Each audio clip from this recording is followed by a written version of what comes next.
to provide a respectable cover for his wife and children, who couldn't pretend to be anything other than what we were. Magic. "You're so devious." Meg praised me.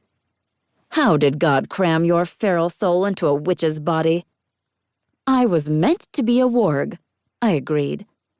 "I ought to have fangs and claws and fur, not blasted petticoats."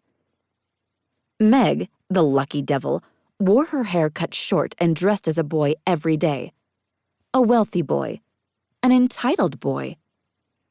The freedom it gave her to move around without a chaperone, without attracting the male gaze, without fear of revealing her family's true natures, must have been about the best thing I could imagine. Aside from her enrollment in law school, which promised her the ability to generate income, her own income, money that would sit in her bank account and enable her to live her life how she saw fit. Pity the old wives' tales aren't true.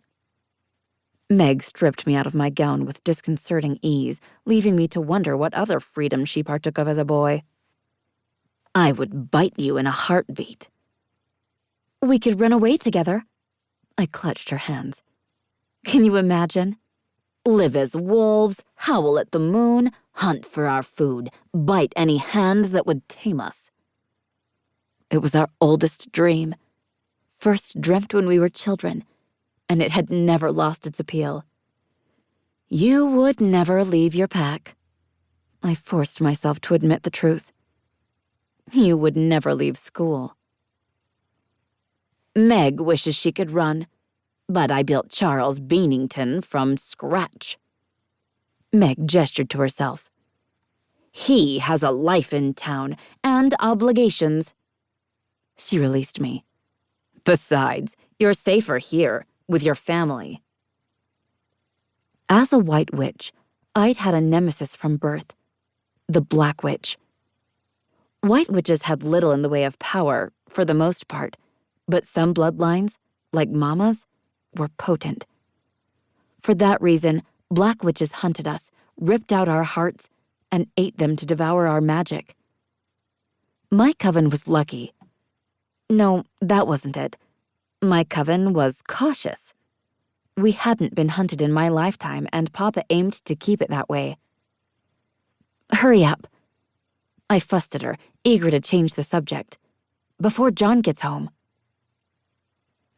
A half-hour later, I wore a dark jacket with tight trousers, a white shirt, a checked vest, and an elaborate necktie in an even bolder pattern. John and I were of a similar build, both tall and lean. His clothes fit me well enough, but his shoes were boats on my feet that required 4 pairs of socks to keep them from sailing away without me. You make a passable man. Meg sniggered.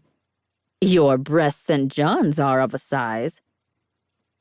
With a deft hand, she twisted my hair on top of my head, then crammed on a fashionable hat. Mock all you like, I sniffed. You likely stunted my growth with all the coffee you smuggle me. I might bring temptation to you, but you could refuse it. You know temptation and I are in a long-standing relationship. A door opened and then shut below us, and I slapped a hand over my mouth to hold in a nervous giggle. Vonnie? John called up the staircase. Mama and Papa expect the stall to open at...